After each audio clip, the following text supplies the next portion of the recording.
Hi, I'm Tom. I'm Matty. And I'm Lewis. This is the Wigan Way, Wigan's favourite rugby league podcast.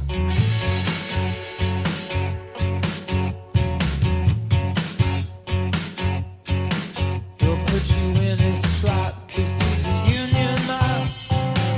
He's got it all figured out. He won't care what you think 'cause he's a northern man. He's allowed to speak his mind.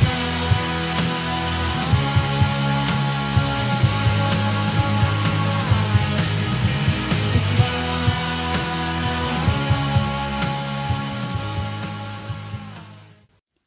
The Wigan Way podcast is brought to you by Cherry and White Pins, a local Wigan Warriors themed pin badge company with a variety of Wigan ranges. You can get free shipping on all orders when you use the code The Wigan Way, that's The Wigan Way, all in capitals, at checkout. Thanks to them for supporting the show. So we're back this week on the Wigan Way. After a win, we've actually put a decent performance in during the second half, and we did not stumbled our way to a win. First time in about a month, would you say, lads?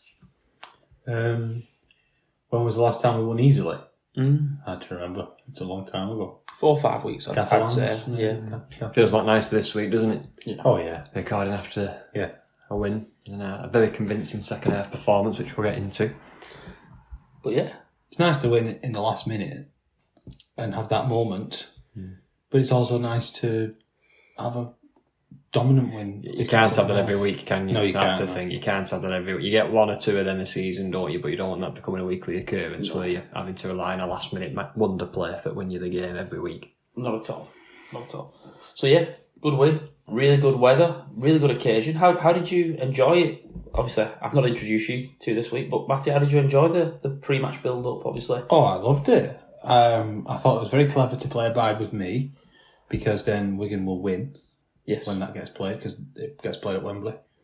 And just as a backup, they played Jerusalem, which we win about half the time when we hit Jerusalem. So I thought Statistically, we're onto a winner here. If you add those probabilities up, but I just thought the whole thing was done so well, and we get these wrong sometimes.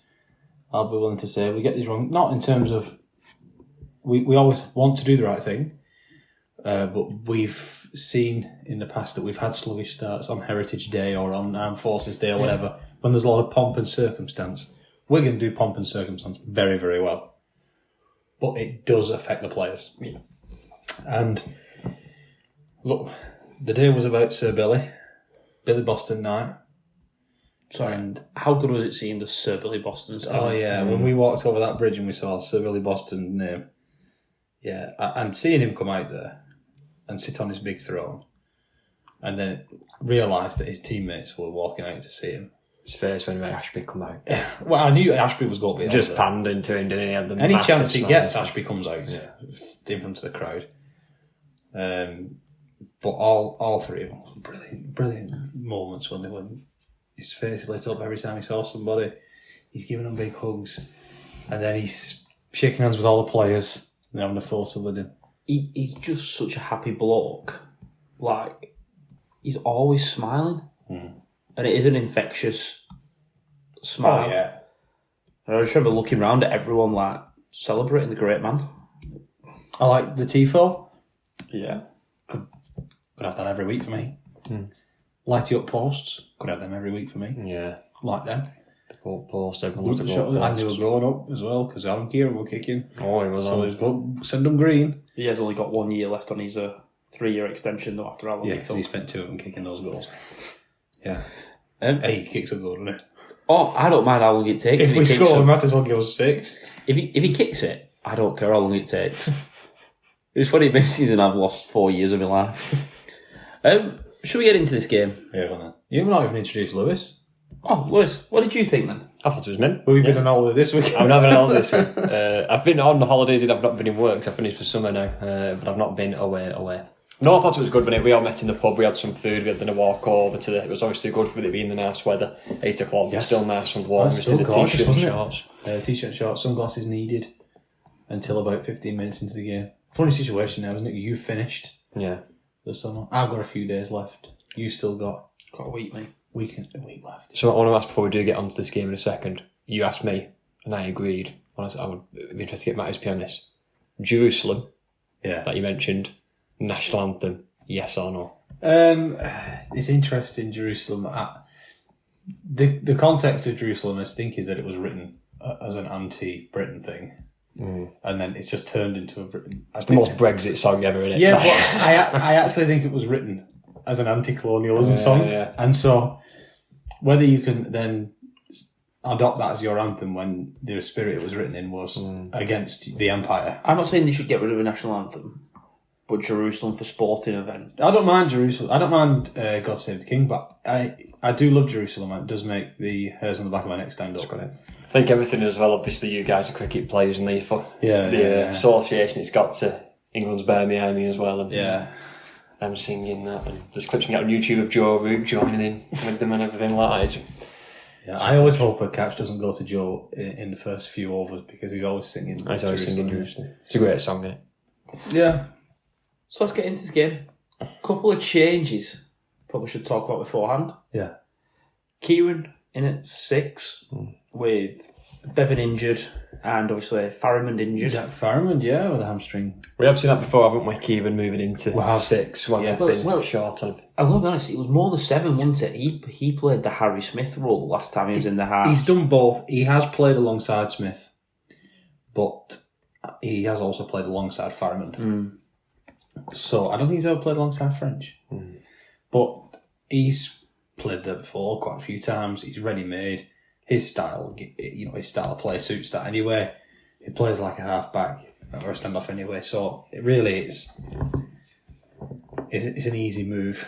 We've got Zach Eckersley. Well, that's the thing for me. Centre.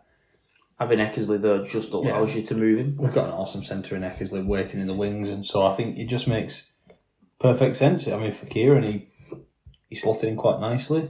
You're only defending one spot in. Are you one spot in? Yeah.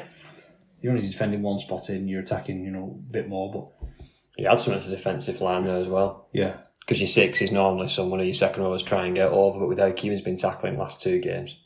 Christ, God forbid. Well, that's it really. Bevan. We saw when Field went to 6. French is a very good defensive 6 though in the line, to be fair to him. But what I was getting at though was when Field went to 6, he was gotten at. Catalans at Magic and Tellings, they got at him. French went there and he was built like a fullback.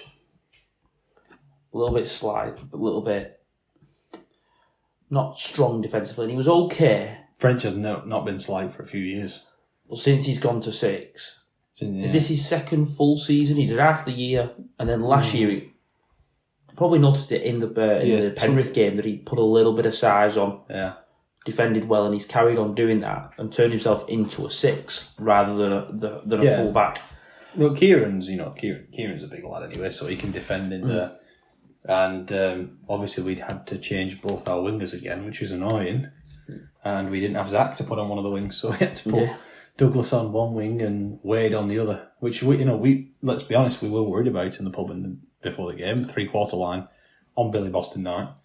Yeah. We're worried about our 3/4 line because there was not a lot of experience in there. I normally look at how many games everyone's played. Like, I'm a bit of a judge and go, well, Marshall's played over 200. Well, Wade's played a lot of games, but just all in different sports. He must have played 150 rugby union games. But how many do you reckon? A dozen NFL games, rugby league ice hockey, games, kabaddi, high lie, rock climbing. All the other sports he's been a pro in. Kayaking, downhill skiing. These are all Christian Wade's accomplishments. He's that as well, but it's also the new partnerships, isn't it? Because it was Douglas and Eckersley on one side, wasn't it? Which is obviously very, very young. That's a partnership from when they've been kids. I know they've come through together, but it's a very, very young centre-winger combination, isn't it? It's like you've got an experienced centre to help the young winger through, or vice versa. It's a very, very young side. Then on the other side, you've got Wardle and then Wade, and obviously Wade was making his debut, so they've never really played together before. So there's a lot of, especially in defensive structures, knowing when to go, or going with your winger, or staying and holding. Well, back, Wardle was explicitly telling Wade what to do. Yeah, it was. And sometimes Wade on tackle 4 and 5 was watching to see what Douglas did, to see what he should do with his drop backs. I do think that's the part of his game, obviously, where I'm talking about Wade now, where he is going to struggle. Yeah. Positioning, but obviously he made a couple of mistakes and he made a couple of lively breaks, and he scored a try, finished one off. We'll talk about it in a bit. So it was a bit of a mixed bag of a game for him, but it'll be better for the run out. Yeah. Definitely. I was impressed, to be honest with you. The only thing I can say about him, I was talking about it, is he was not shy of work. No, Do you know what I mean? Now, there was a couple of bits where he kind of got to the line, he danced about and ran sideways a bit, and I'm a bit like, again, experience will tell you you've just got to pin your ears back there and go forward. But if he's coming from sports like, especially American football, maybe not union, obviously you don't want to get tackled until you've made your first down. Wingers don't really get tackled with the ball in union. You see what I mean? Whereas in league, it's just got to be accepted. Actually, in league, it's fine to get tackled. You're going to get tackled, but as long as you pin your ears back, try and make as many yards as you can, 5-6 yards, quick play of the ball. That's what we're looking for. Yeah. So I think that'll come with time. So I went back and looked at the carries that he did and the game as a whole. But there's a few, when we set up and he comes in field, people are chatting to him saying, take it in. It's actually the ones where he's come off the kick and field's been tackled and he's just had to run round into position that he's almost not known what to do and ended up stuttering a little bit and getting pushed back. So I think that's just going to come with time and experience, obviously. Ward coached him really, really well. And for the first couple of weeks that Wade plays, he's going to have to play alongside Wardle or Kieran, that experience. Well, I know he knocked one on, didn't he? But the try that was scored then, his side was not his fault. The other try was on the other side. He scored. He put a chip through where it was a bit of something different in the first half, where he broke down the left hand side, put a kick through for himself. Didn't quite come off, but it was something a bit different. Was that not the one where he collected it but then misplayed the ball? It might have been that, yeah. It might have been that where he got a bit giddy. It probably was that, actually. He almost scored again, where we put him in some open space and he got cramp and still almost scored. He's the only player I've ever seen to fake an injury to avoid a tackle. I don't think he actually faked an injury. I generally think because he was stretching beforehand when you looked at him, so I think he just generally cramped up a little bit and managed to try and go on, but it did honestly just look like he was kind of limping up, stuttering, like he was going to stop and go down, and then just put a step on and started rolling again. It looked, when it first happened, I thought, oh no, not another one. Yeah. Like Albert from Phoenix Nights. Yeah. When he's on that mechanical ball. Oh no, not another one. Not another hamstring pop. Because if his hamstring had popped, he probably wouldn't play for Wigan again. Yeah. Unfortunately, because he'd be around for the rest of the season. But the step inside, and then he beat 3 or 4. Yeah, he looked like that. I thought, whoa, he's going to score here after being injured. All I think now is, listen, next week he either plays again next week or he's in the reserves playing next week. Either way, it's going to be interesting if he gets a call up 4 or 5 weeks and he's got some more experience and some more understanding. Yeah. And I don't mind him getting a shout. If we've come, I've not had a look at the fixtures towards the back end of the season, but if we've got like a Salford or a Cass coming up, 2 bottom tables, and they want to give him a run out again for him build up some. Don't get me wrong, I don't want him playing. If grand finals next week, I don't want him playing in that. I don't think he's got enough experience, but I think definitely I won't mind if he gets another couple of runs out in a couple more Super League games. He's only going to get better through that game experience and that understanding of it, really. And understanding where he needs to be. But he looked like he wanted to learn. He was copying Dougie. Yeah. He was listening to Ward and he did what he was told. Yeah, put a good shift in. Yeah, he put a real good shift in there. And what people were worried about, they shouldn't have been worried about. But how hard he's going to work. He's clearly showed he was going to work hard. Yeah. Let's get into this. Obviously. What do you think we've just been doing? The actual game, you know what I mean. We're on about the details and the players, and we'll still dive into that a little bit more later on. We didn't start the greatest. A little bit of a slow start. We don't when we do pomp and circumstance. I don't think we ever start well when we have a big event. No. And I think one of the commentators said that Huddersfield have not got the script and they've come to spoil the party, but you'd expect any team to do that if you've got an event on. Let's go there and spoil it. And they did that. If you're playing the reigning 2-time back-to-back Grand Slam, Super Slam, Champions of the World. Champions of the World. You are going to raise your game. I'm just trying to figure out how many quotes you got in then. I counted 7, but I might have missed one in there. The record-breaking, history-making 21-time champions of the world. That's Phil Taylor, that, isn't it? But just a kick from Matt Frawley 5 minutes in. Dropped it right on top of field. 2-0 here. Rises above him. I didn't think Jay got off the floor for this, really. He didn't really get up, did he? We should have had somebody being a bit of a blocker. Yeah. We needed a blocker, a stopper for Lola here. He's done this before, hasn't he? No, it's not his first time that Lola has done this. No, it's not at all. He made a bit of a habit of it, so we need somebody to block him. Yeah. But you've just got to say good try. Oh, It was a good kick. It was a good collection off Lola here. You just go out, if not, now we can do about that. It's how we respond now. Good I don't think placement. you can be critical too much. You've got to sometimes hold your hands up to the opposition and say, yeah, good play, good kick, good take. A couple of errors to get him in that position, which maybe you could be critical of that. That's in the past, but it was a good play, well set up, and executed well by Frawley. That's what he's good at. That's his strength. You've got to say, it was an almost perfect kick. Field could not get a run on it. For all we talk about Matt Frawley and all his drawback, that's his strength. He's good at that. Huddersfield again score next around the 20th minute in the corner, Gagai. And again, Lola here. He's an experienced half. He's an international halfback. I thought this looked forward out of his hands on from my angle, but on the replay, I think it's fine. I think it's fine. Yeah, I think it's fine. Wade caught in a little bit of no man's land. Yeah, they've got the overlap there, though. I do think you could trust his centre a bit more, and that'll come with time. Yeah. Because, if you've got Wardle, then he's going to be a good defender. Yeah. But good pass. Finds Gaga in the corner. And he goes round to score and make it 10-0. At this point, what are you thinking? 20 minutes in, 10-0 down. I'm thinking we've let the great man down. We've let Billy Boston down on Billy Boston night. I can't remember what I was thinking 20 minutes in, but I know at the end of the first half time, I had a couple of thoughts. I thought, one, part of me thought, we're actually going to be lucky to be down by 10. Yeah. Because they were knocking on the door quite a They bit. bombed one, didn't they? They bombed that one where Faz missed that tackle and they offloaded to that guy. Was that Milne? I'm going to say they blew a chance. That was with about 40 seconds left. Yeah. But similar to that, we bombed a couple because Farrell never got behind field when he made that break and just decided to stay 10 metres in front of him, so he lobbed a Hail Mary pass to him for the last one, which was a he gave an obvious forward pass for Chris Kendall to decide. And I do I get what Farrell's doing because obviously he's not got the legs he used to. He's got to try and get a little bit of catch up on JV being super quick, but he never really got behind who was in front of him. He's not timed it right, has he? No, timed it wrong. And he's usually quite good at that. But the one did we bomb. Douglas on the right hand side had the pass back inside to Eckersley. Yeah, Jake Bibby ankle tapped him and he was about to pass it to Eckersley to score. And he just hurdles at the wrong moment, which is impossible to tell when. But alongside that, we had the Wade down the left hand side, where we got some open space, quick play the ball, and he ends up tripping over the ball and an incorrect play of the ball. So part of me basically was thinking, we're actually lucky to only be 10 points behind. I thought we're still in the game. Yeah.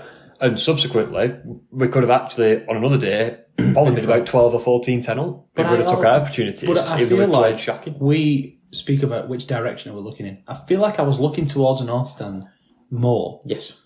We had Ball down there, we had Terry's down there, we were keeping him down there, and it was just a penalty here or a mistake there where we were letting him off. And so I thought, we're in this, well in it. There was a couple of silly offloads and I was worried. I was concerned when they bombed that one that he was going to give a 10 minutes for Harry Smith tackling him without the ball. For when Milne dropped that front one from Flanagan. I was going to say, was that Wardle? Was it not Wardle who? Oh, was it Wardle? I can't remember. It was on that side. It was on that left hand side. So he timed that to perfection. Talk about a good defensive centre. There's because he just gets the ball as he's tackling him. Yeah, but that should have been a try. But then again, so should the Farrell. That should have been a try. Douglas to Eckersley on another day is a try. The Harry Smith one. We've got to talk about that. On every day is a try. That was in the first half. That was towards the end of the first half. So that was with about 4 minutes left, 3 or 4 minutes left. They actually then get the penalty. Rollers. They didn't get another penalty. I think they got another penalty. No, they got a penalty for the obstruct. Did they get a second penalty? I think they got a second penalty, yeah. But they get a really good field position with about 40 seconds left. Lola here just bombs it. He just drops the ball cold. That was, on an attack to our right, to Douglas and Eckersley's side. And I remember saying this, and Johnny was sat behind me and you, Lewis. He said that might cost them that, really. Yeah, he could have gone in 14, 16. That's a real killer for Wigan. Oh, but absolutely, actually 10 keeps us in it. Like I say, when Kieran's kicking them as well as he does, you're going up in sixes. Yeah. If you get any chance to get a penalty, you can too. I must say though, for large parts of that first half, I actually thought Huddersfield. I thought Luke Robinson would be very happy at them sticking to a game plan. Yeah. I thought they did very well at putting us in corners and forcing us to come out. Wade had a couple that he had for run back and diffuse. Douglas was the same. Yeah. Obviously, they put Field under pressure with high bombs, like we just talked about Lollahere's try.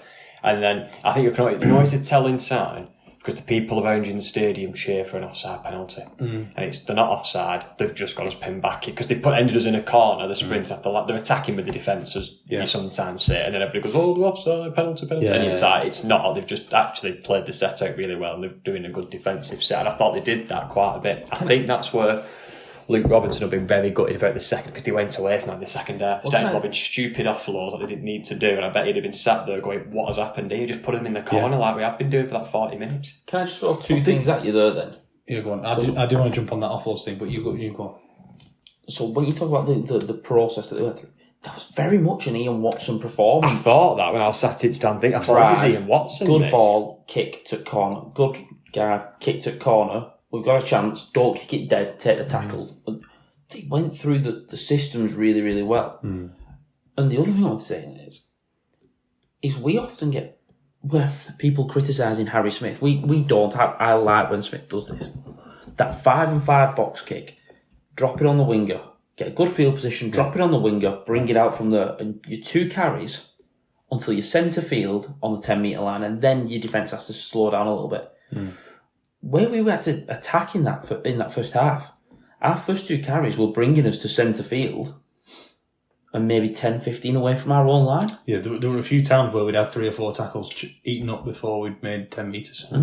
Because you're pinned in that corner, you can overload one side defensively and then just pin a team in. You actually have to take 2 almost nothing carries to get centre field. So you could go either side of the ruck and the defence has to sit off a little bit more. And I just think we saw exactly why, and we've seen Harry Smith do it in so many big games. But when we stick to the process, we sometimes fall for a little bit of criticism. And I feel like some supporters maybe feel that Wigan are above needing to trust the process or are above trying to play the game properly and are free to cheat the game, and we certainly aren't. But I always say something to you, and I say it to you during a lot of games, Lewis. If it's 0-0 after 20 minutes, and we've been doing that, and we've been dropping the ball in the corner, our fitness, our energy will come through at the end, and we'll win games in the last 20 minutes. And it's just such a simple process, but it works. I wanted to pick up on Lewis's point about offloads, but the start of the second half, I feel like they went away from the structure, and maybe that's. Listen, when an underdog's winning at half time, it's often the worst thing that could happen. Because, first of all, the favourite, the home favourite, gets a bit of a rocket. Actually, we might lose it here. Come on, lads, let's shape up, or, you know what the phrase is, the rest of that phrase. But also, the underdog thinks, we might be on here for a win, we might be on for a famous upset, we'll get nervous now. And they came out in the second half and they started chucking offloads about. And the fans around me were going, got to wrap that ball up, or whatever. But I think there was one in particular from George King, who was 10 metres away from his own line. It was a really haphazard offload. He was very lucky the 9 caught it, because it could have very easily been exactly the same as the Cade Ellis one in the first half. And I thought to myself, let him throw them. Yeah.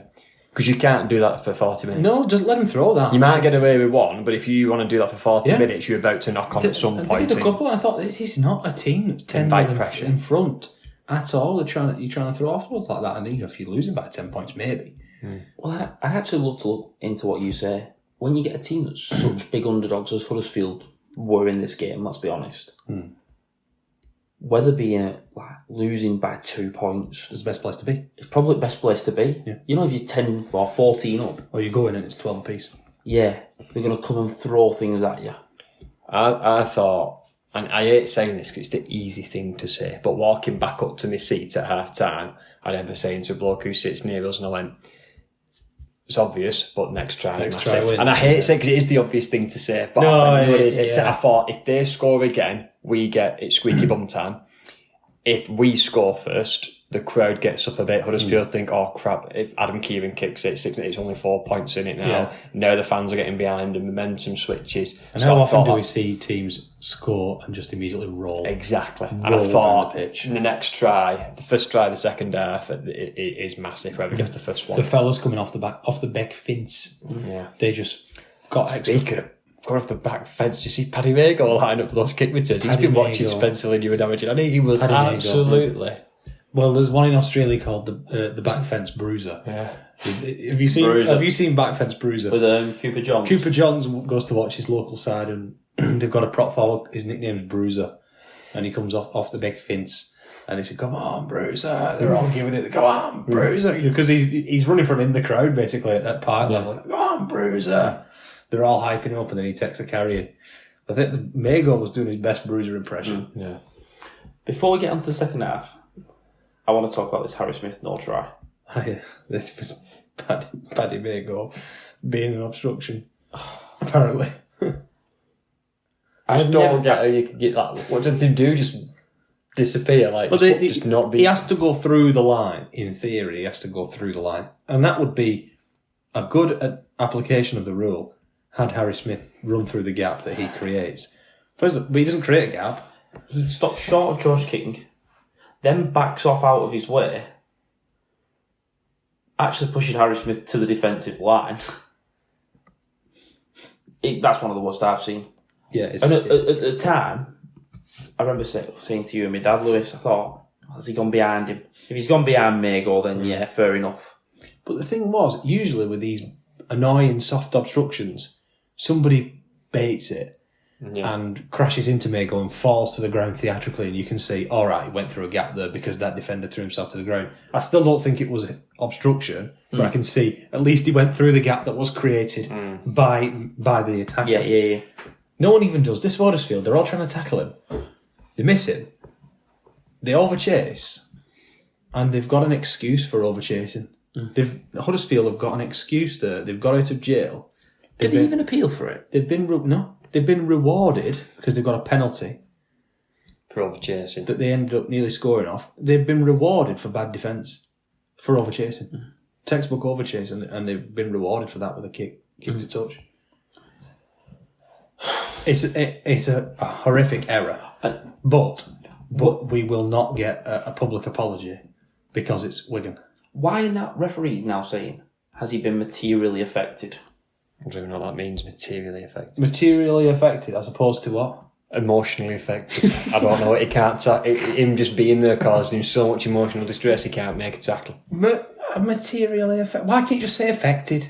Materially affected. So it's like he's living in poverty. Like materially affected. Like what's he on about? Well, you say that. I've never and you're heard that phrase before in my life. No, What affected? What other effect can he have?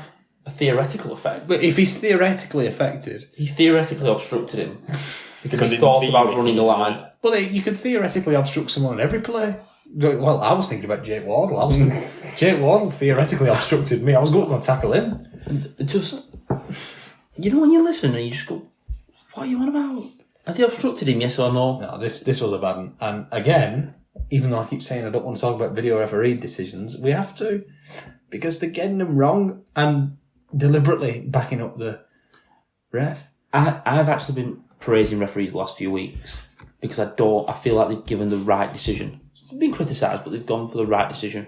It's so interesting, isn't it? The whole debate about Wigan-born referees and They- the fact that this one hasn't been mentioned at all. No, yeah. But what's It's it? so ironic. Did you not listen to? I don't even know who the video ref was. Did you not just think he was just trying to back his mate up a little bit? Griffiths. I was about to He say. was do you know- looking for it to be an obstruction. Yeah, do you think that's the problem? We've talked about it before. We don't want to go into it again too much because we have talked about it before. But the problem is that as soon as Kendall goes, I've got no try, it's right, go on, how big's your minerals for overturning? I don't even think it takes that much minerals to overturn something that it's so obvious. He could just say, "Oh, Chris, he's gone in front of him, not behind him.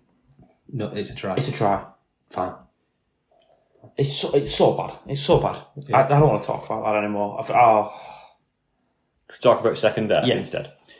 Second half, we actually, first 5-6 minutes, didn't get off to a great start, really. A couple of silly mistakes, a couple of silly offloads. But we get field position. Was We off a had to defend something, didn't we? We have to defend our line for something. didn't Kane Ellis drop a ball? Yeah, I think he did. Yeah, he did, Yeah, he did. It wasn't an offload. It No, was it dropped a it, drop just off. foot Yeah, shape yeah, on. a drop off. He was coming. He wasn't punching it up. He was taking a drive. He just dropped it off to him and he coughed it up. That was what I meant. We had to defend that, which we did. Fair enough, defend your mate. Harry Smith puts the bomb up. Then he finally decided to bomb. And I thought, because I was calling for the bomb a few times, I was calling for the bomb, and then he actually did bring it out. And now I think about it now when I've watched the game back, this is the perfect opportunity to bomb, and the others weren't. 50 metres out, halfway line-ish. Yeah, but off a good play of the ball. Good play of the ball. He can get his feet set. Yeah, Launches it up there. Flanagan drops it. Scrum. I don't know how anybody catches them. And Scrum, you just going, this is danger. Shape, Kieran and Field sat up behind the scrum. We haven't really seen any of our interesting scrum players this year, really, have we? You know, Saving them. there was the spell just before the playoffs last year that we had about 5 men lined up behind the scrum and all that malarkey. Yeah, because we had to show everybody who we were going to play in the playoffs something to work on in midweek that we weren't going to use. Yeah. That's how it works, isn't it? But go to the left. Smith finds Field. Wardle, brilliant line. Just pulls in his defender. Field pulls in the winger. And Wade can go in untouched for his first Wigan try. Yeah. I do feel slightly bad that Christian Wade's first try in rugby league was one that his grandma could have scored in her heyday. But listen, he's finished a try off. He's a winger. That's why wingers score so many tries. He finishes off the easy ones because they might buy wingers. I knew you were going to want me to say that.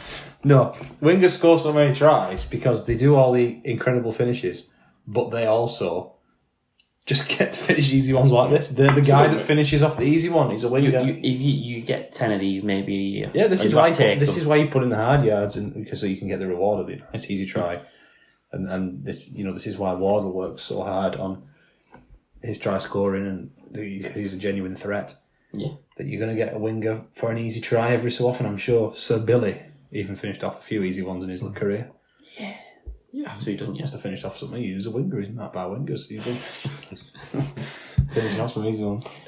Now, last week we talked about Lockie Miller might have had try of the year. Yeah, I thought he took it off Ipape after 2 days.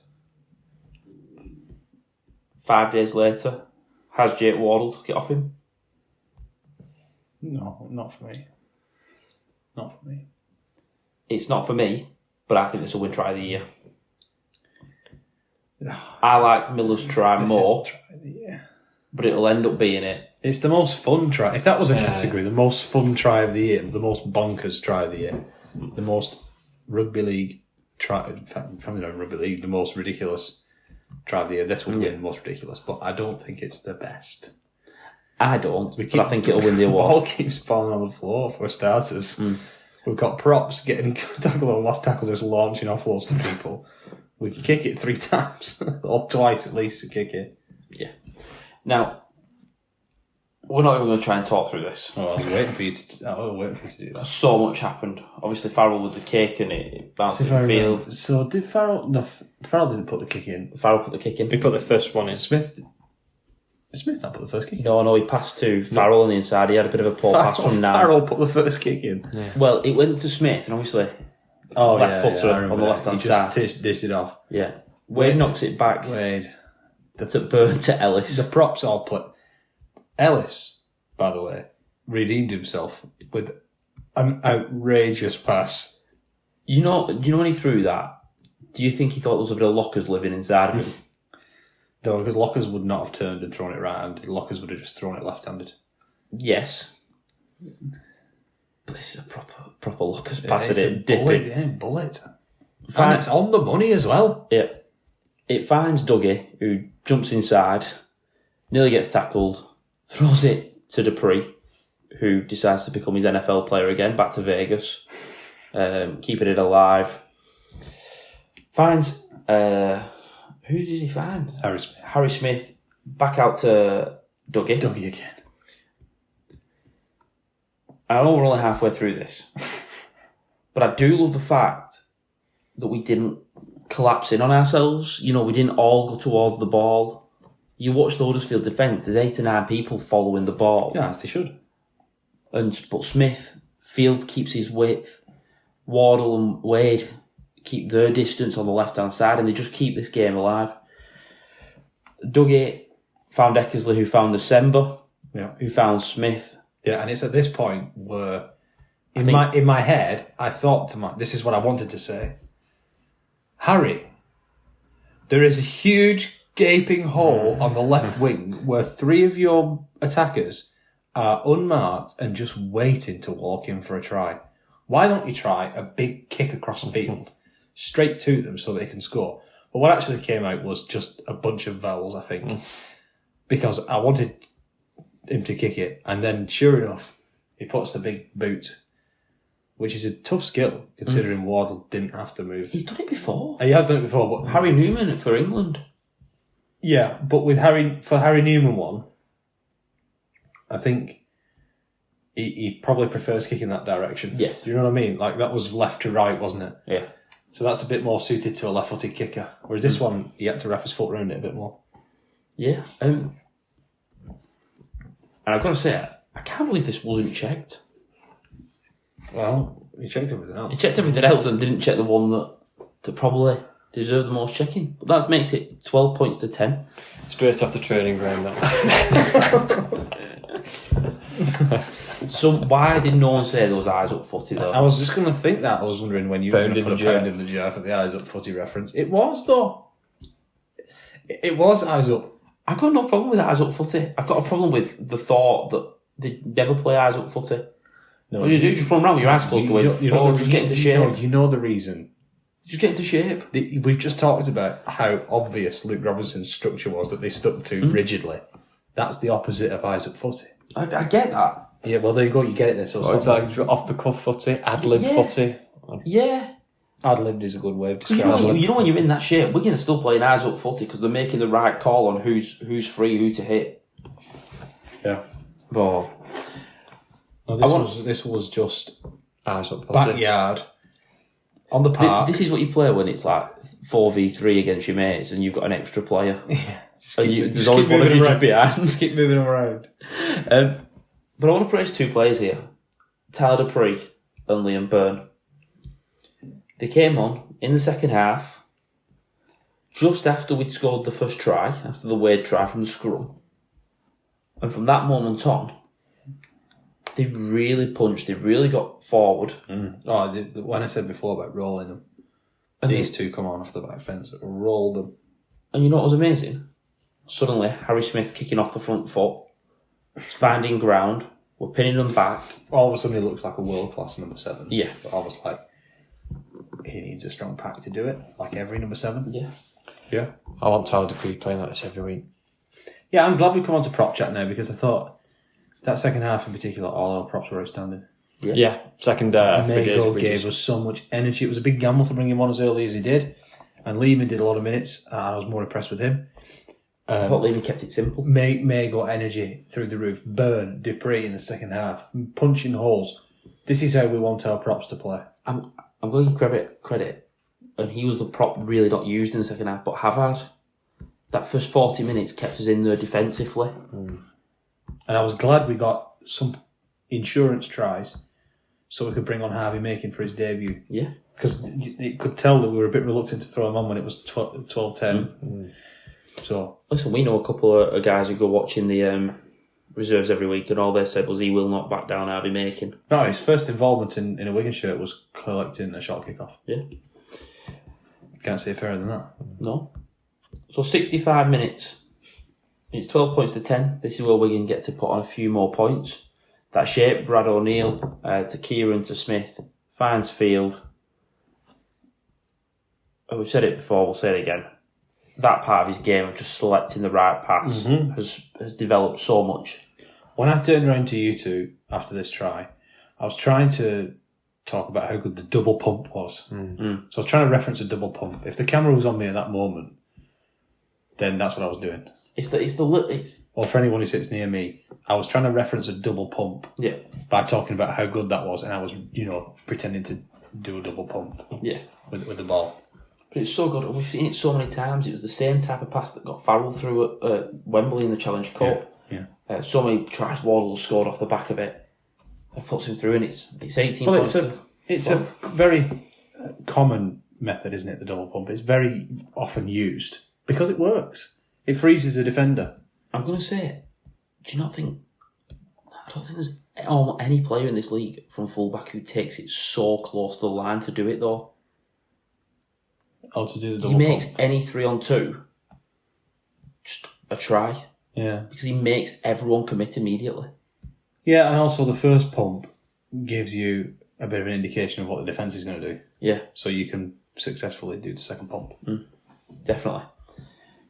And Jake Wardle finishes it as usual. There's not many people going to stop him from that position, really. Nope. Now, Tyler Dupree does get a try that he deserves. 3 minutes later, we rolled downfield. You skittled them, didn't Yeah. We actually said, off, I think it was the middle 3 tries, it rolled the same way that it was Byrne, Dupree and December. With December taking a short side carry. And actually, all 3 times we made the 40 metre line. Brilliant yardage. But this was just Brad O'Neill. Finds Tyler Dupree. You did well there, Brad. And Dupree skittles a few over and gets his try. Yep, this was checked. Presumably because the ref couldn't see. Yeah. But, it was obvious on the first couple of looks that he'd scored. Definitely. And that wasn't there for the last of the scoring. Comes to the right hand side, 20 metres out. Kieran with a little kick in behind. Fingertips from, I think it's Frawley. I might be wrong with that, but looking where he was defending it, I think it was Frawley. there was also Jake Bibby in that sort of general vicinity, the 2 bald-headed left-hand side defenders for Huddersfield. Yeah. Bibby originally wasn't named. No. Adam Swift was, another ball left-sided defender for Huddersfield. That's why it took me 25 minutes to realise that Adam Swift wasn't playing. Well, yeah.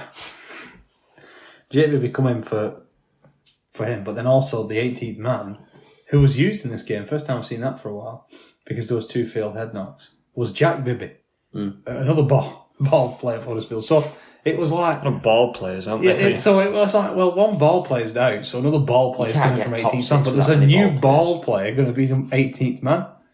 Then the first try was 2 ball players combining. Bibby knocked on a few times. Maybe there's a ratio to how many league wins you get to the amount of ball players you have. What's the magic number? How many ball players is the magic number? How many have we got? 2. If we haven't got 0, the captain's bald. He's not bald. Yeah. Yes, he is bald. Marshall and Farrell would classify as bald. They're bald. Marshall's bald. They're bald. Any others? Farrell will be ginger We haven't got forever. any more bald players. No more bald players. No. Maybe 2. Maybe 2 is the prime. 2 bald players. Perfect How many number. bald players have Hull KR got? Sam Lopley, he's bald. He's like, you bald. Dean Hadley is bald. Dean Hadley's very bald. 2, it's the magic number. There you go. They haven't got any more bald players. So maybe that's going to solve Huddersfield's problems. They just need her. Yeah. I mean, Salford have Chris Hill. Chris He can't be the Hill, only yeah. player out of 57 that's bald. Moving on. Obviously, Kieran, little kicking behind. I've been working out the average age of Super League squads. I need to work out the average follicle. follicle time. Average needed trips to Turkey. Yeah. And that could be our next thing, the top 5 bald players in Super League. Top 5 bald, but current Top or 5. all time, because you could put Well. Keith Senior in. Well, right. After the break, we're going to come back with the top What 5 about bald Mark players. O'Neilly? He was a good bald forward, wasn't Don't ruin it. We're going to come back with that. We're going to figure it out in the break. Alright. We'll come out. We could do a top 13 5. of bald players, or we could do a top 5. But if we can't think of enough, The bald 13. If we can't think of enough for a bald 13, we'll do Junkie as coach. Let's be honest. We coach and play. But if we can't think of enough for a bald 13, we'll do like a best bald 5. Wasn't Dobson bald? Hang on, right. Think about this in the break now. We need to finish this Right. last try from Junior. Obviously, in December, collects it. Isn't bald. He isn't bald. If Farrell starts going her again, he might have to go bald to keep it at 2. No one really fancied tackling December here, did they? Not that I think it would have helped, I wouldn't. but I think it was a little bit of the matador. I wouldn't be getting myself Directing the plane in Junior when he's on full steam. Good to see him getting some sprinting onto the ball a few times. And what you're doing there is like karate chopping into the line.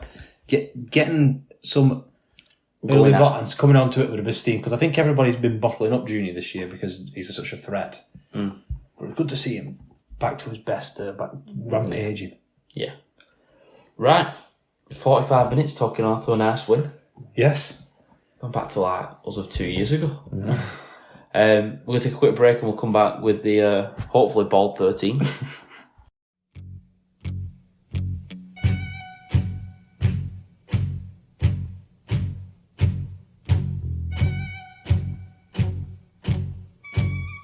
So we're back, and it's been the much anticipated bald 13. Yeah, for you it's been about 15 seconds. For us, we've spent 15 minutes on this thing, desperately searching for a league project for wingers we'd forgotten. Most of these, though, especially the forwards, came to us immediately. I'm going to say there's a common theme here of we're bald sits, and it's centre field doing the hard yards. Yeah, flashy haircuts out on the wings, flashy centres. If you are bald, by the way, well, what should we say? If people are bald, We embrace it. Yeah, we like these players. That's why we've chosen them for a fun bald team. Lewis, can you take us through the 1 to 30? In fact, let's do it properly. Who's lining up at full back? Well, just to confirm the rules, sorry. So we've been very strict as we are not accepting skinheads or short haircut. No, they have to be actual bald. These have to be bald. As in, I don't know if anyone's seen the Theo Von clip of bald, like he has no hair, but that is what we're talking about. And they have to be retired. And just to be clear on this, like Mark Calderwood was balding. Yeah. So he's not included. If you're clear balding, you can't be in. No, clear balding can't be in. And Skinhead Rooney. Skinhead Rooney would not be in. Only because it was a skinhead. But Bald Rooney. Bald Rooney now would pre-Turkey trip. Yeah, he would be in now. Yeah. No hair. No hair. People would know her. No hair. The absence of her. Lewis takes 13. Who's lining up at full back? Number 1, we have ex-England international Sean Briscoe. Yeah. Played in 2009. Four Nations used to be then back against Australia. He does scream bald. And he is bald. He's just bald, yeah. He has no hair.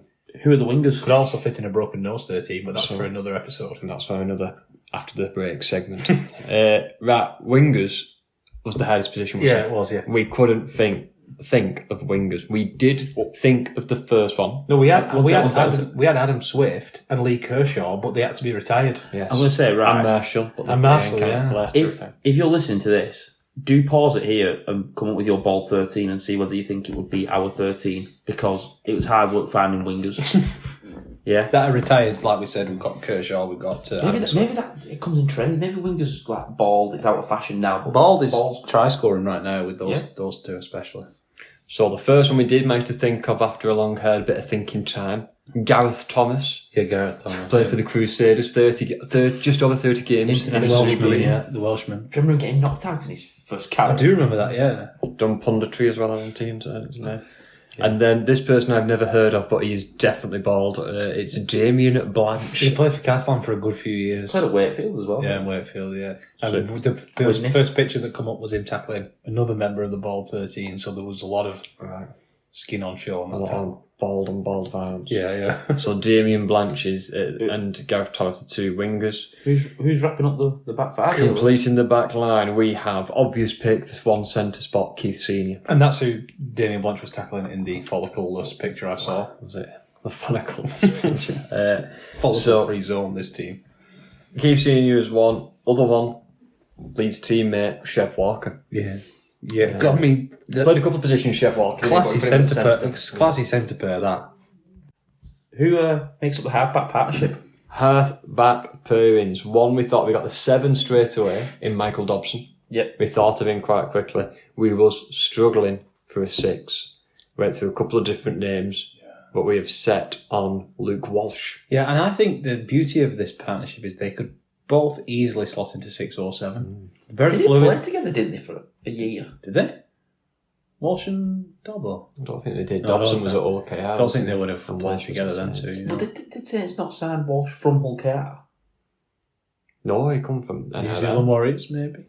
Don't remember. I think he was at Penrith. I don't remember. I just tweaked who was in the halves. it was Walsh and Travis Burns. Travis Burns. Tracy he was Burns, bald. yeah. Tracy Burns. With his hula hoop. Travis Burns was bald. Oh, Travis Burns. Highlander. Yeah. Front row. This is where it got easy. And you would not believe the amount of times we've just said a name and somebody else has said, no, skinhead. Oh, no, Front he row. weren't bald. Go on, front row. Front row. The Ogre. Mark O'Mealy. That came to me immediately, even did. before we came to the break. Mark O'Mealy was in this team. I'm probably making him captain, I'll be honest with you. Yeah, it's interesting because the 13 is a good shot. I think he was captain for his Yeah, Super League maybe side, 13 so. could be the captain. But hold on, we'll go with it. So Mark O'Mealy at 1, Paul Anderson Yeah. in as the other prop. Another good shout for captain. Leaders. Yeah. Number 9 was not hairless all of his career, but was definitely towards the back end of his career. We've gone James Roby. Yeah, another great shout for captain. This team is littered with leaders. Bald people are leaders. They're not going to have a captain. They're going to have a leadership team. They It's can just gonna all be the be entire. captain It's just or going to be the forward. entire front The row. entire back can just be captain. A core social leadership group Yes. of bald people. Yeah. I love it. Second rows, 2 Leeds. A lot of Leeds pairings again. always Leeds? Because just Yorkshire just has no hair. Carl Ablett as 1 second row. He did go into the skullcap crew towards the back end of his career. Carl Not doing a Ablett. small cap 13. But underneath that skullcap, there was no hair. You know what? Actually, when we finish this, we'll see if we can come up with the school. No, we're not doing skull cap 13. Because I think I've got 8 already. I need to...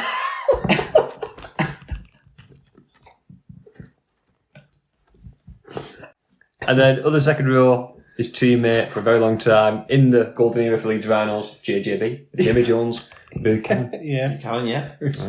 Yeah.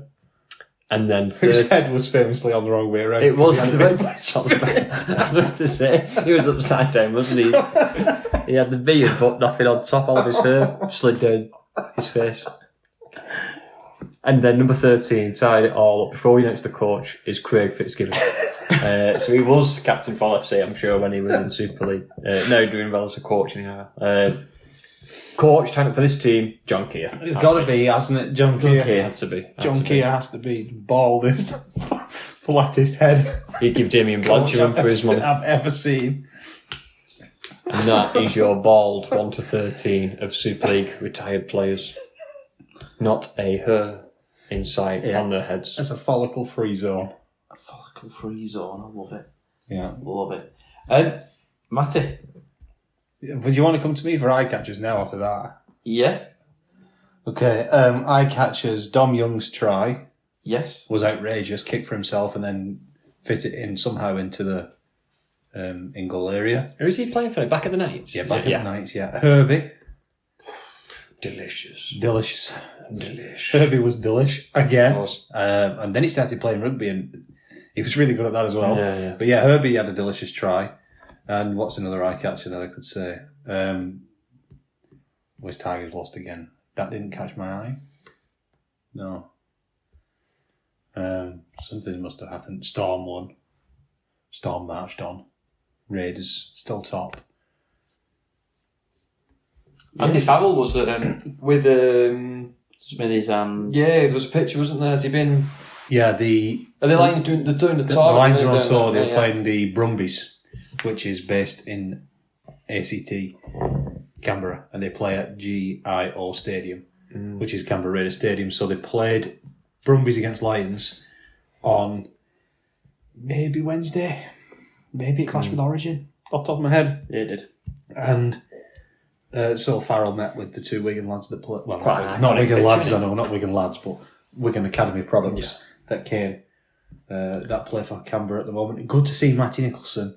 Oh, this can be my last eye catcher. Good to see Matty Nicholson back doing sprint training on the pitch quicker than expected. So good to see him. Hopefully back to full fitness soon and making an impact for Canberra and hopefully England come the autumn. Yeah. Lewis, you've been looking at the news. I have. Well, he's not been looking at bald rugby league players from the noughts and early tens. From the noughties and the tens. Take us through some news. Right, so obviously big one. I'm sure people listening to this already know about this, but we've had the contract extensions.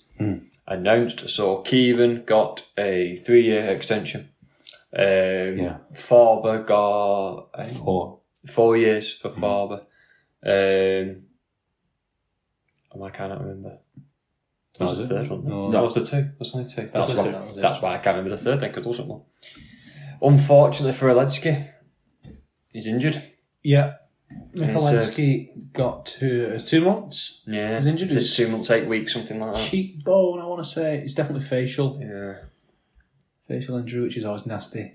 And you feel like with Aledzki, he's had a few injuries recently that have been unlucky. You know, like if someone's hamstring keeps going, or, you know, you've had a few weak knee reconstructions or whatever, you feel like, a bit of injury prone. But for Aledzki, it feels like he's had broken finger, busted nose, whatever. Things that you can't really be avoided. Collisions. He's been a bit unlucky with that thing. Yeah, it's been a tough one. Again, when you play a position he does front row, you're under a lot of impact, aren't you? You better get smacked about and hurt, unfortunately, with impact, but it's the price you pay to play the game, as they say. Yeah. And then last one, it's been a bit of a quiet week, to be fair, for news across Super League. This one, I don't know if it's necessarily news, but Josh Charnley, I think it's going to come out recently, he's featured on, what's it called? The Bench, is it? The Bench or the Verdict, I don't know which anymore, with Jenna Brooks and Wilkin. Yeah, it was one of them. But he's basically come out and said that his dream would be to kind of finish his career off at Wigan. Yeah. Which I think that would be... I want to talk about that and then talk about the contract extensions. Yeah. Josh Charnley at Wigan again in 2026. Listen, it would be a romantic situation. I don't think it happens. One reason it doesn't happen for me, and you can't even see it if you're listening, money. Salary cap. Yeah, I just don't see how we fit him in. No, I don't. I don't see it. Unless somebody's off, I don't see how we fit him in the salary cap, to be honest. Unfortunately, because I'd love it. And what I wouldn't give to see Charnley with still plenty left in the tank play 15 games, 20 games for Wigan next year as first choice right winger. I don't know if... Do you think he gets in? I think he gets in because he's always scored tries wherever he's been. And I know, Miski and Marshall scored a lot of tries. But at this stage... Miski a very good meter maker. He is. I like them both. And the thing is, one of them's going to be injured. The way especially this season has gone, you need another winger. Yeah, well, Miski's got had his knee, even before he went off his surgery, he was always very heavily bad. I don't think I've seen him play a game where he's not heavily... I don't know what his knee looks like. Bandaged up. Not like anybody else's knee, because strapped up. Always strapped up, yeah. But yeah, it'd be interesting. Having those three as wingers in your squad, unbelievable. There's competition there for 2 places. Yeah, I'm not sure. Obviously, we've got money tied up in the wingers, and that's why I wouldn't do it. It'd just be embarrassment. It'd be an embarrassment of riches to have Josh Charnley as a third winger. I do think he would be third winger. I just think he'd be third winger. But everywhere he's been, he's scored tries. Yeah. So I think the money will put us off. But someone in Super League should sign him. And he's still very close to beating the record, isn't he? Well, he mentioned actually that Marshall had gone past him for Wigan's record. And he wanted that back. And I thought to myself, well, yeah. But then Marshall's got some years on him. And Marshall's got to break it again, then you'd imagine, wouldn't you? If Charnley went past him, Marshall, you think, would then go past him again. Yeah.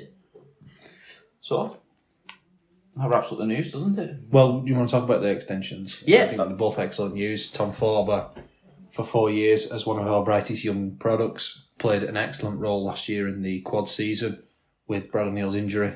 And he gives options. Yeah. Gives options on the way you want to play. Obviously, we put a tweet out, didn't we, about it, and there was a few comments, what does it mean? Does it mean we'll have 3 first choice 9s? But realistically, you've got 2. And I might be reading too much into certain comments made by certain Super League players who are influential, but it would not shock me to see 8 players on the bench next season.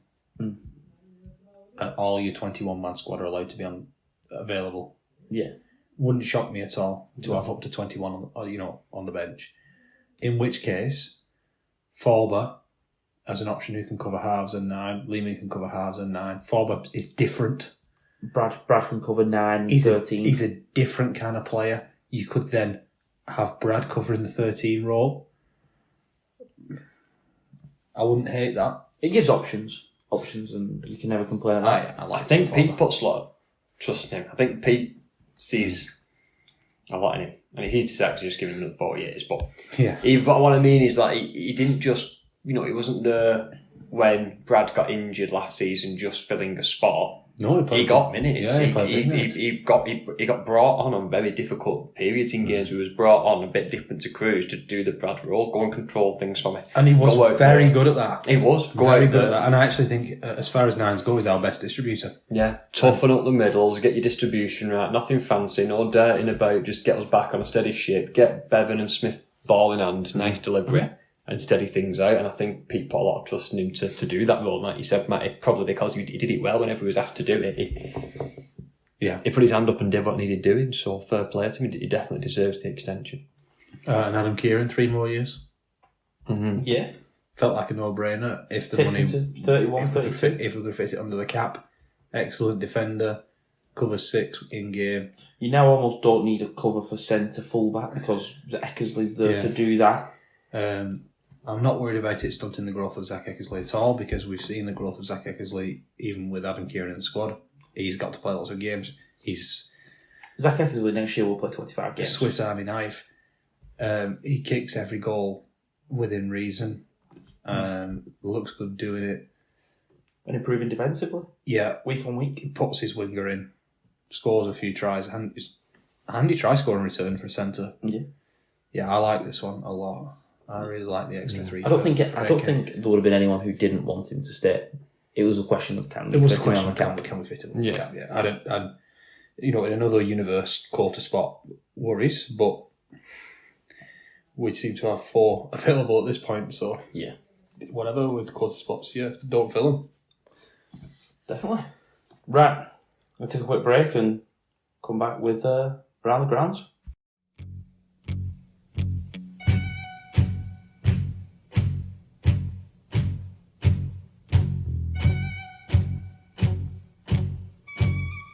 So, we're going to go around the grounds, 5 other games, and they've all been pretty good games.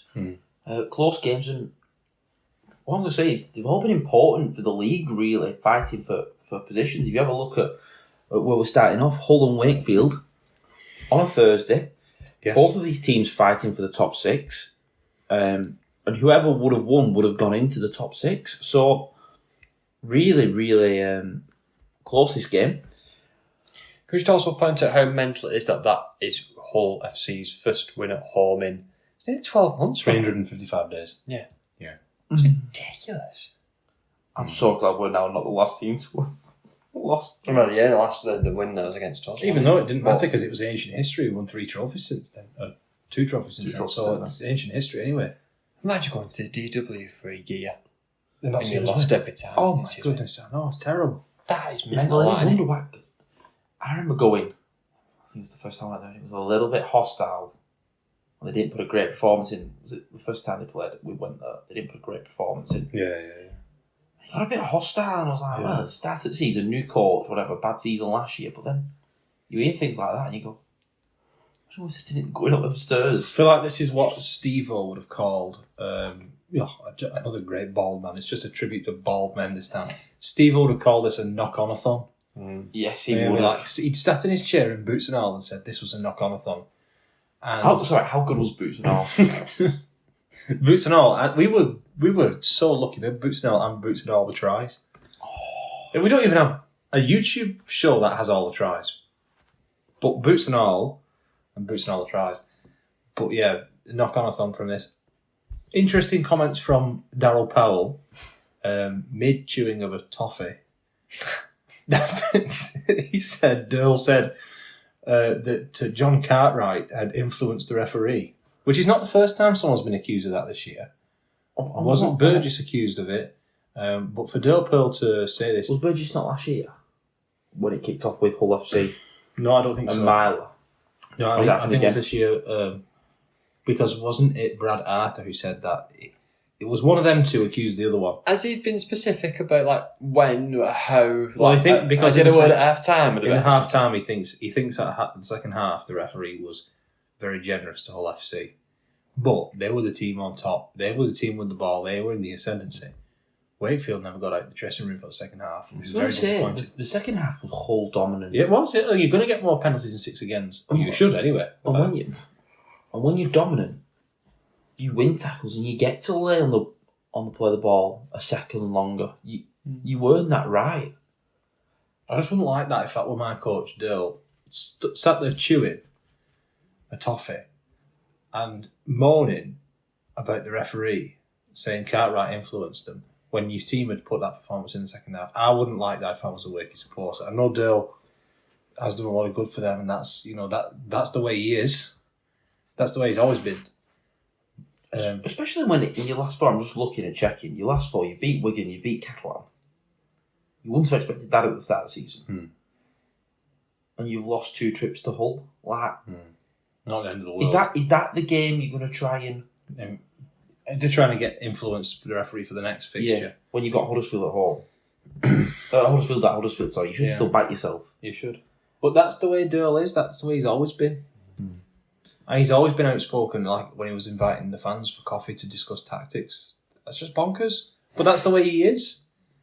And it works for him, so fair enough. What about announcing players returning from injury and bans? Yeah. Pub? That's not... Yeah, that's not really where you should do that. But that was Dale, again, sitting in the glass box. I forgot that one. Yeah. When your team was waiting for a speech. It's become a bit of a walking meme. But he fixed that. He had actually. He went to Wakefield as a fresh start. Did some obviously good things in the Championship, and that off the back of what's going on behind the scenes at Wakefield, the number 1 ship and investments and things like that. He's done good things this year. Yeah, that's what I mean. He was. I'm not trying to. This is his first walking meme moment for a while. Yeah. We've seen a lot of Darryl Powell. Why's he trying to toffee? Like, you are right to say, look, I thought it was a bit hard done to in the second half, but when you're saying that whilst you're chewing on a toffee, it just takes validity out of that statement, doesn't it? It just looks like a sore. It looks like he hadn't bothered. It just looks like he hadn't bothered with this press conference. Yeah. And that's not Darryl Powell. That's not Darryl Powell. Very unprofessional. It's Dale Pearl, which we've not seen for a while. Not Darryl Powell, Dale Pearl. We need to see more Darryl Powell, which we've seen for a while. Yeah, rather than Dale Pearl. Dale Pearl. Dale Pearl. That's one of the iconic names. Should we move over to Henley? Yeah. Friday, same time as us. Yeah. Really interesting because this has thrown the egg power rankings into chaos. Yeah, the egg power rankings. Once again, we've gone from 6. Didn't Leeds go top? We're now second in the egg rankings. The Lee have gone top. But didn't Leeds go top after beating the unbeatable Hull KR? Yes. And we went from 6th to 4th for losing at Lee. Yes. So the egg rankings... Well, Lee went from 5th to 3rd you could say, for beating us. were scrambled. Oh, no. No. I haven't even sat on that. That was literally 30 seconds. Matty, no, because people are going to think I've set you up for that. No, you haven't, I promise. I promise that's a shocker. I just thought of that then. It's so bad it's good. Used to make good jokes, Matty. You're a shell the man you used to. I carry on like this. No, look on the sunny side. The egg rankings have provided a talking point. Come on, enough of the jokes. I mean jokes. There's a reason people are switching off. So this game, which was on Friday night, you could say that was a good one.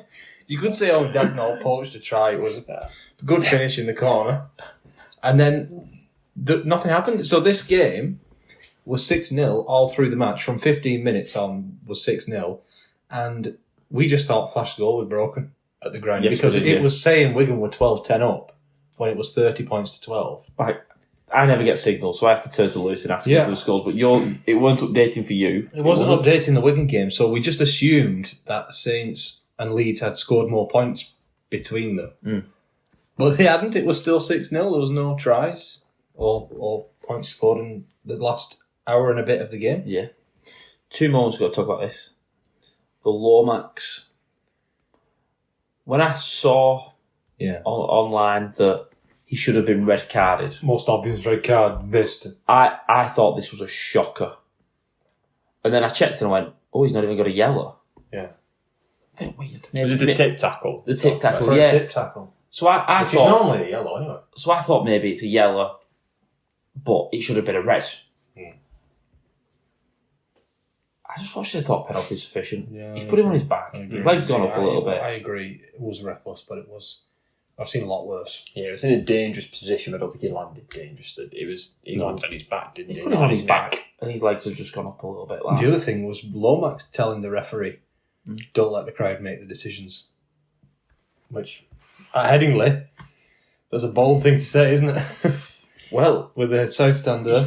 You're flirting with the line there, Yeah, because you're almost accusing the referee of cheating there. If you're saying don't let the crowd make decisions, you're accusing him of being unprofessional. It's his integrity you've called into question. Yeah, you are. You're questioning the referee's integrity there. It's where you draw the line between what's acceptable and unacceptable to say. I would to say the that referee. is walking the line. It's borderline but at best. It's still just on the side of acceptable, just. But if he'd come out and said, "You are letting the crowd referee this game," I think that would have just tipped him over the edge there into unacceptable. But it's walking that tightrope, isn't it? He could have very easily given up march from 10 yards. Can I be I'm honest going to with you? say something about walking an eggshell. I'm not going to say I walking can't think of a eggshells. joke then. I'm not. The egg jokes have gone now. Good again. Can I be honest with you? Yeah. I don't like the fact Saints have won back to back now. They went third with this win. Yeah, I weren't worried about him a couple of weeks ago, and I don't like the fact they found him form. This is just ready for. Well, they beat. I know you're saying that, but since the last loss, they beat Salford twice. That's why you only said. That's why you didn't say 5 wins in a No, row. no. Count them Salford games. They beat Leeds twice and Hull. They've got to beat I wonder if. Wigan or KR because they were beaten convincingly by KR. I wonder why they've got the wood over Leeds. They have got the wood over Leeds. That is key. It's like the opposite of what Warrington have got over them. Yeah. They've got. This week's the teller for me. They play Lee at Lee. It's Thursday. Lee at home. Yeah, It's Thursday, Yeah, isn't it? but think it is on Thursday. But Lee have just beaten the top two back to back. I know it was on their own pitch. For them to go three. For them to go again Yeah. for a third and to beat the. You could expect Leeds to have a bit of a not back up. Do you not think you Leeds- took so much energy out of them? Lee are sat here going though. We're in third. We win with 1 point off Wigan. Lee went past them then after. After their win later in the week. So Saints did go into But this third could put briefly. space in between and almost guarantee him if Lee take the foot off the brake, they could end up outside the top four. By the No, end of I the know that, but it's not going to be a case of taking your foot off the gas. It's going to be a case of you've no petrol left because you've just beaten the top two in what were both big events. And first one was in bad conditions. Second one was in bad conditions for a different reason because it was hot. But big events and a lot of emotion, a lot of energy put into those two wins. Tough to go again then, especially on a Thursday. Sorry, I've just looked at Saints' running. And out of their last 4 games, they've got KR, us and Lee. Yeah. We spoke about a couple of months tough. ago. We spoke about St Helens having 11 or 12 relatively winnable fixtures in a row, and that you knew then that they were going to probably sew up playoffs, but that the last half a dozen games were going to be tough. That's what we're seeing. Yeah. It's come true. I think they're a little bit of a dark horse, I agree. But I'm not saying they're more favourites than Leeds. I think Leeds and Saints are on a par Yeah. as it stands. Yeah, you probably, again, still put Leeds. They've been a bit more consistent. But if They've gone to Headingley and nailed Leeds. If they met up in the playoffs, this is them done unless they meet in the playoffs. But there's a fourth time they played. They played at Magic. They've definitely played twice in the league. Did they play in the cup? I don't know. But either way, this is definitely them done against each other, I think. So if they meet in the playoffs, you'd think Saints would have the edge. Yeah, the Saints won in the cup. The Yeah. Saints have won 3 from 4 of these fixtures. Yeah. So you think they'd have the edge if they met in the playoffs? Yeah. Leeds won at Magic. Yes. I'm going to go to Lee Hull KR. Now, there's a couple of things that need to be said about this, right? And the first one involves talking about Wigan again. It's amazing how you take the best player out of the team and that team struggles. Because I've seen people doing statistics of Wigan with and without Bevan French. And Hulk, and now people say, oh, well, Hull KR are struggling, they've lost the wheels, and actually Michael Lewis has been injured, they've lost the best player. Can we just appreciate that losing your best, if you take your best players out of a team, they are going to struggle? Like, I don't get why it's so difficult to understand. And now, I saw all over Twitter, since Bevan French signed, with and without him, our win percentage drops by 25%. Well, yeah, because he's a very, very, very good player. And it's the same with Mikey Lewis, and it's the same with George Williams, and it's the same with Wellesby at Saints. You take the best player out of the team, they're going to struggle. Like, can we just pretend that doesn't exist and highlight it? But back-to-back losses. This league was wrapped up apparently 3 or 4 weeks ago. Yeah. If you'd listened to commentary and whatever. Wigan fans were giving up on the League Leaders Shield. We never did. I was gonna say, I think the comment we made was that they slip up once and then have to come to Wigan. Now they're actually going to be having to win against us. I actually said last week, we win against Huddersfield. They go to Lee Sports Village with only a 2-point advantage, knowing they've just turned us over, knowing they've still got to come to the break, and they don't have the best player. And they don't have Michael Lewis. That was always going to be a tough fixture. And Lee, well, come to the party, didn't he? I mean, that try Lachlan Lamb scored. Brilliant. Yeah, Tessie was fantastic again. Playing well. I've been impressed with him. Where's this put Lee? I don't mean in the league. I mean, like, in your view, are they grand final contenders? The only thing that's stopping me from saying yes is before this, they've had 2 amazing wins, really, really ugly defeat against Leeds, where they shipped a lot of points. I know they scored a lot of points, but they shipped a lot of points. The next 3 weeks are tough. The defence has been fantastic. Saints, Wire, Leeds. But can they keep that up? This is tough. See, that's Leeds, Wigan, Hull KR, Saints, Wire at home, Leeds at home. That's a tough run. They then get 2 nice weeks, to be fair. They get Salford and Cass. But the last 3 are Warrington Saints again. In Huddersfield. That's tough. Yeah. See what they're made of this week, because if they can back that up 3 in a row stuff, you're not going to do 6 in a row. I think they're obviously locked in for top 6. Yeah. If they win 2 of the next 3, I think they're guaranteed top 4. If they get a home playoff game, I said this last week, watch out. Yeah. Watch out. I think if they win 2 of the next 3, they're locked for top 4. Yeah. Okay.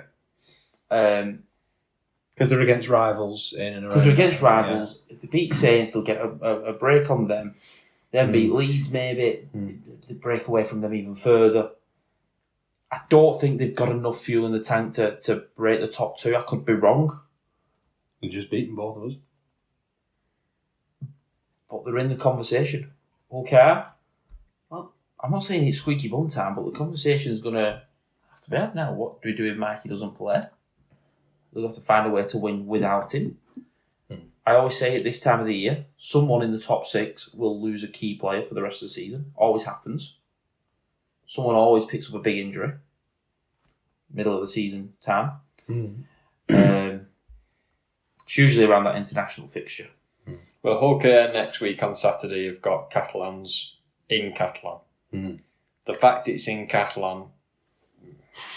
We'll talk about that next. Yeah, I don't...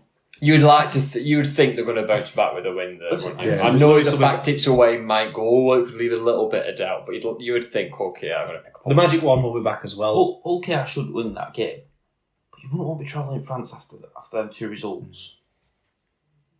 Even if Catalan are playing Paul. They should. Let's talk about Catalan. Well, they managed to snatch defeat from the jaws of victory. It can't carry on like this. It can. Warrington win 24 points to 20 over in France. They leave it late with a Jake Fewless try in the 78th minute. Winning convincingly at half-time, Warrington. Yeah. 18 points to 2. Surprised to see they come back here. A bad 25 minutes in the middle of the second half has allowed Catalan the lead. That'll be a worry for Sam Burgess. He'll be worried about that. Yeah. Where do you think Warrington are? We've talked about a couple of other teams. Well, just on that, this is actually quite interesting. Now looking at this, I think I alerted to this last week, but you've got Hull in 6th at 19, Leeds in 5th above them at 24, so I'm kind of focusing on the battle for the 6th spot here. In 6th at the minute is Hull FC with 19. 7 is Wakefield with 18, and in 8th is Wyre with 18, just obviously missing out with Wakefield on points difference. So this is really heating up into a very interesting battle for the 6th spot, isn't it? Yeah. You know what I mean? You think the top 5 now is sorted with Leeds on 24 and everyone above on 24 max. It's a kind of race for who gets the 6th spot. Just throw into that, Hull have got to play Warrington. And they've got to go to Craven Park. Yeah. Warrington don't have to play Wakefield, so Wakefield aren't playing 6 or 8. Aren't playing the other 2 teams involved in this now. Okay. So I actually don't know if that's an advantage or a disadvantage not playing them. Because really you could have the old-fashioned 4-point game. 4-point game, yeah. But I don't know. Are we all discarding Catalans as yes, well they're on 12 points. I'm discarding Catalans. So they're 6 points away, so I think they're going to be tough. Who are you going for? Who makes it? Assuming we're saying Hull, KR, Wigan. I think Wyre. I think Wakey, mate. Yeah. I think Wakey's got far better points difference, which could matter. They've got a couple of nice fixtures in terms of they've got Salford twice and Huddersfield twice. Other than that, they've got Leeds, Saints, Cass. Everyone's going to have some tough fixtures coming up. That's 4 or 5 games against the bottom 3. I think Wyre. It's hard this because I like what Cartwright's doing with Hull. And I think now that kind of whole, we've not had a win at home for so long, that's kind of been broken, that's forgot about, so that curse has been lifted, if you like. Yeah. Wakefield, I love the rugby they play. I think they play the most attractive rugby out of those 3 teams. Yeah. But I think Wyre's got the best squad on paper. You have to put all 1 to 13, so I'd go Wyre's players group is the strongest. This might be, I don't know. You see the order they're currently in, Hull, Wakefield, Warrington. I think if you reverse that order, that's how big the home advantage is. Yeah. Warrington's home advantage is the biggest, then Wakefield and Hull. So I think on their own pitch, Warrington are really hard to beat. I've just looked at the bottom 3 teams, Salford, Huddersfield, Cass. Wakey play them 5 times. Oh, that could be big. Warrington play them 3. Hull play them twice. That could be very, very, very, very important. I'm going to go Wakefield at 6. Yeah. Well, I'll stick with Warrington now, but I think that could be very important. Willis? Go on, just for the 3rd team in there, I'll go Hull. Okay. We're back to all 3. Okay, so Warrington won this game. Catalan plucked the defeat from the jaws of victory, as you said. Yeah. Joel Tom Keane, coach for the rest of the season. Sam Tom Keane had to pull out of this game. So Rod Studd's favourite, Guillermo Aspiro Biche, got to play. And he was all over this game in the second half, wasn't he? Yeah, the 2 tries, 3 conversions, and a penalty in the first half. 16 points for him. Looking like a good up-and-coming French talent. As for Catalan, though, for this year at least, I do think they're going to be putting the sausage machine, put a line through them. They're out. Yeah. They can't come back from this. We've been saying maybe they'll come back. They've had a few wins. Maybe they'll come back. They're playing against Warrington, but they needed to win this one to have a chance. And they didn't. So I think Catalan, you're out now. Keep playing, but you're out. Yeah. You're not going to make it. So it is really just an 8-team league now.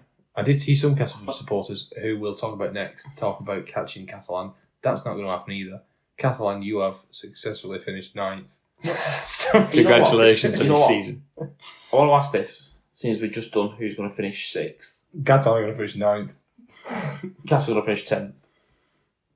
Oh, Huddersfield might catch them. No, I don't know. I doubt it. But are we saying Hull, KR and Wigan are locked in for the top 2? No. Do you not think? Like, you can't lock them in. No, it's close. I think they'll be the top 2. Oh yeah, I think they'll be the top 2. You can't lock them in though. You can lock them in for playoffs. So what I'm going to say is, Lee St Helens Leeds. What order do you think they'll be? Who do you think doesn't get the home semi? Who do you think finishes 5th?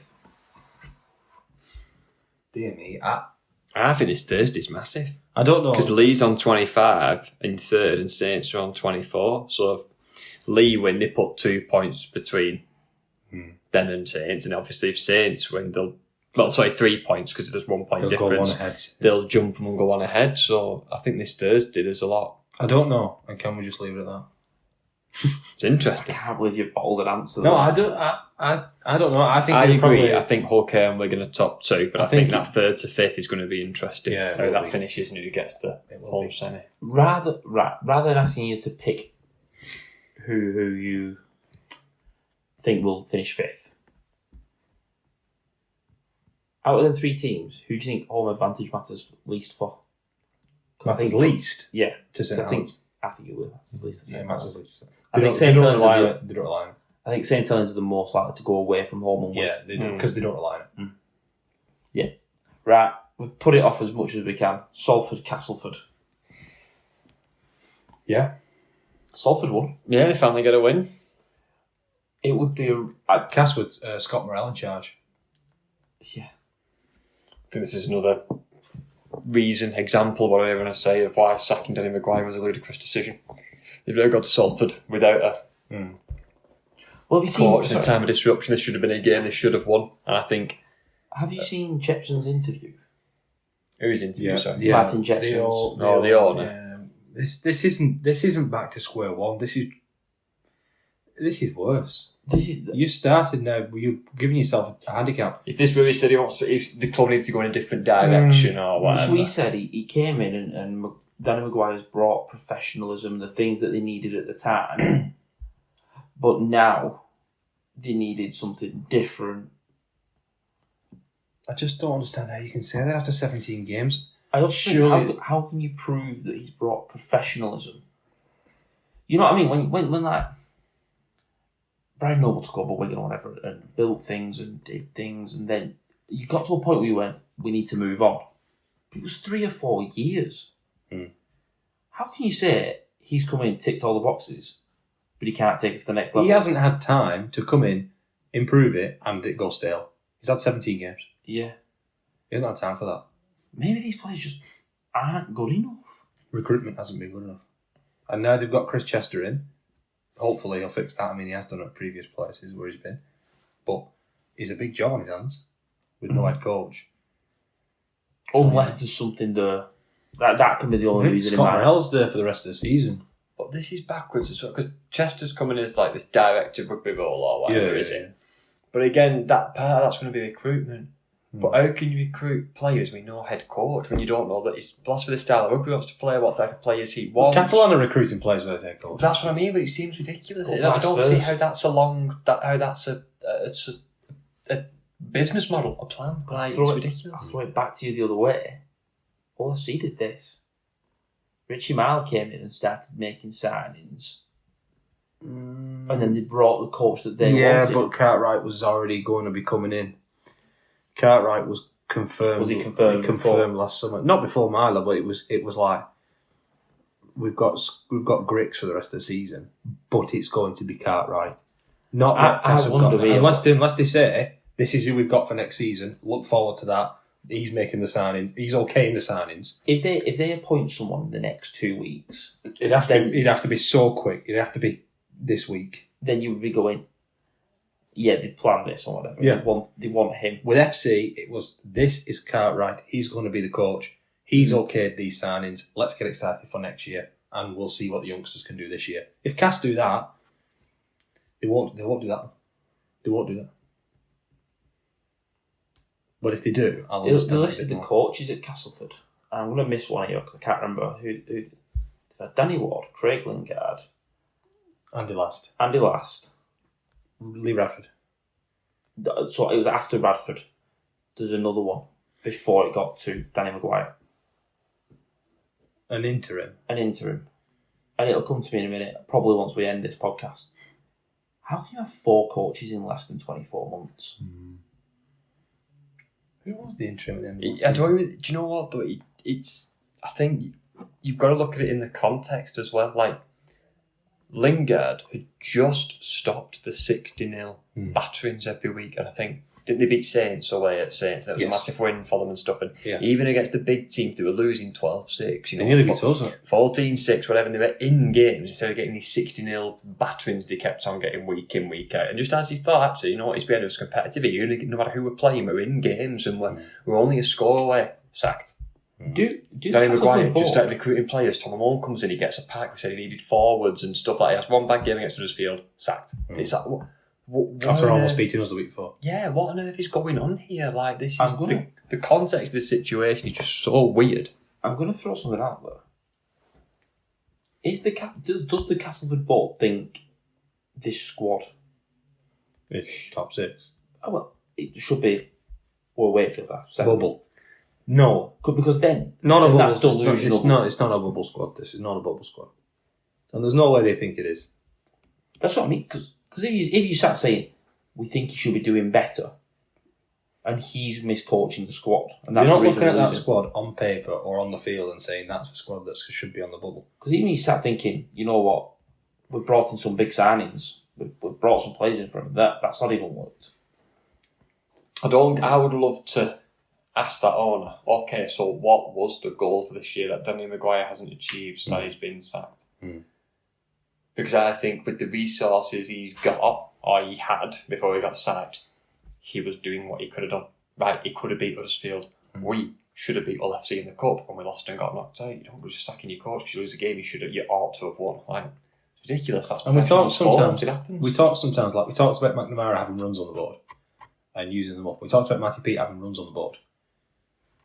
At some point, you haven't had time to get runs on the board. No. You haven't had enough overs to get runs on the board. Somebody who's been a coach for 4 years, who's never made a final. I'm not talking about anyone in particular, but there's a coach who's never made a final in 3 years, whatever. A couple of bad results in a row, you could see them going. They've had time. They haven't got any runs on the board. Steve Mack had time, had runs on the board. Danny Maguire never had either. No. How could you say he's failed when he had a couple of bad games? He never had a chance to get runs on the board. He's had 17 games in his whole coaching career. If you were saying he's the wrong man after 17 games, you're telling me he was the wrong man after 0 games because you're giving him no room to grow into the role. I've just looked this season. You look at games they've lost by a try, so 6 points, and you flip them results. Or fewer. 6 points or fewer, yeah. And you flip them results. Flipped ours, we'd won a lost once. Did we won? 2 points, sorry. 2 points off the playoffs. Well, They've had 5 games where they've lost by a try. what did Gino De Campo say? My point being is, actually, you're not a million miles away. You've been in a lot of games. Yeah, is you've your been in point, yeah. games. They pushed KR to a point. Lost Yeah. to Wakey by a point. Lost to us by 6. Yeah. You're not telling me you sat there going, oh, We've been blown there away. have been some bad results. Come on. Well, can we talk about how good it was to see Salford break the long losing streak? Yes. Because the On the eve of potentially being deducted 8 points, was it? That's being thrown around. But that doesn't matter because they've only got 4 anyway. So to get them getting points deducted, who cares? It's them winning the game and having the feeling of winning the game. The fans who have toiled, turning up every week, have seen their team win at home. Ryan Brayley celebrated that with his teammates who he didn't even know it started this year, most of them. They're on squad number 57. It's a sad state, and for them to win a game, they probably forgot about it for 45 seconds. And that's, good enough for me. Nice for him to do it all, like you say, for the fans who's been turning up despite all the issues going on. One more would be really nice. They get one more. If they could get one more. I just went to see if they've got someone on that last game of the season who might not send a team out to play Wakey last game of the season. You're probably going to be fighting. Never mind, though. They've got this moment there. They've got the win. And I feel bad for talking like that because it sounds patronising, but I honestly don't mean it like that. It genuinely was fair play to see him. The easy thing for them players is to phone it in. Most of them aren't even contracted to Salford. A lot of loanees. The ones who are probably won't be there next year. It's very easy to just phone that in. And they didn't. Did Nicarima go off injured? They actually lost 4 players to injury in this game. Wow. Unfortunate for Logan Lewis, who it was his first game of the season, and he failed the HIA.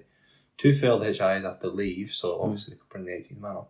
But there were 2 other injuries as well. Well, I was just looking. Did the 18th man come on the field? I'm not sure. Because last week they named Tiaki Chani was injured as 18th They man. didn't name an 18th man. Chan didn't feature at all on this one, so they must have had 18 fit players. Yeah. I hope we get another win. Well, we keep saying it, and that obviously that wraps up our review of the league, but nothing seems to just be settling. We said 5 or 6 weeks ago, we'll know more in a month's time about who's going to finish where. Yeah. But we've probably got more questions now. We were confident Leeds were going to finish 3rd, and Well, yeah. actually now Lee and Saints have dragged themselves into that conversation. Yeah. Funny how quick a month turns things. Yeah, it is. And that's the beauty of Super League. And we've got a top 5 this year, and then we've got a race for 6th. It's going to be exciting. We've got a race for top spot. We've got places to sort out in the middle of the pack there. We've got 3 teams into 1 for 6th place. Yeah, it's a good place to be in here. Yeah. Really exciting. Right. Matty, Lewis, thank you for joining me this week. No problem. And It went off script, but we like those episodes. yeah, definitely went off script. Next week, we'll have a Scrum Cap 13. And let us know who you think will win. The ball team or the scrum captains. Are we playing against each other? Tell me you wouldn't tune in to watch that. Yeah, I would. Yeah. That would get on main event on Sky Sports. Yeah, okay. You know it would. Yeah. Thank you for listening, and see you next week.